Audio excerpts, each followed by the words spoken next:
સત્યની સાથે જનતાનો અવાજ।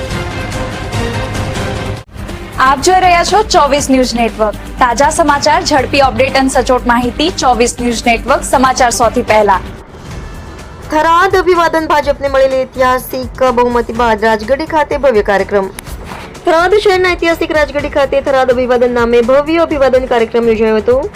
તાજેતરમાં યોજાયેલી નગરપાલિકાની ચૂંટણીમાં ભારતીય જનતા પાર્ટીને મળેલી ઐતિહાસિક બહુમતી અને લોકો દ્વારા અપાયેલા વિશ્વાસ બદલ નગરજનોનો આભાર વ્યક્ત કરવા કાર્યક્રમનું આયોજન કરવામાં આવ્યું હતું। નગરપાલિકાના પ્રમુખ અને રાજવી અર્જુનસિંહ વાઘેલાના આયોજનમાં યોજાયેલા કાર્યક્રમમાં મોટી સંખ્યામાં નગરજનો ઉપસ્થિત રહ્યા હતા।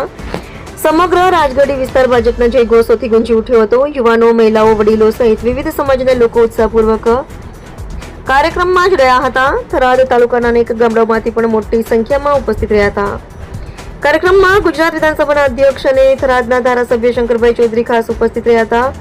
તેમની સાથે જિલ્લા ભાજપ પ્રમુખ ડોક્ટર નરેશભાઈ ઠાકોર, જિલ્લા મહામંત્રી ડોક્ટર કરશનભાઈ પટેલ, ઉમેદદાન ગઢવી, કમલેશભાઈ આચાર્ય, ગજેન્દ્રસિંહ ચૌહાણ સહિત અનેક આગેવાનો અને કાર્યકરો હાજર રહ્યા હતા।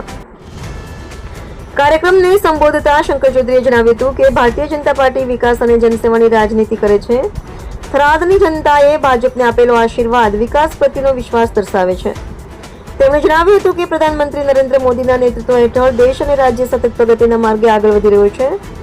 અંતમાં અર્જુનસિંહ વાઘેલાએ ઉપસ્થિત તમામ મહાનુભાવો, આગેવાનો, કાર્યકરો અને નગરજનોનો આભાર વ્યક્ત કર્યો હતો। તેમણે જણાવ્યું હતું કે થરાદની જનતાએ ભાજપ પર મૂકેલો વિશ્વાસ ક્યારેય તૂટવા નહીં દેવામાં આવે અને વિકાસના કાર્યોને વધુ વેગ આપવામાં આવશે। અહેવાલ રાણાભાઈ પારેગી, થરાદ।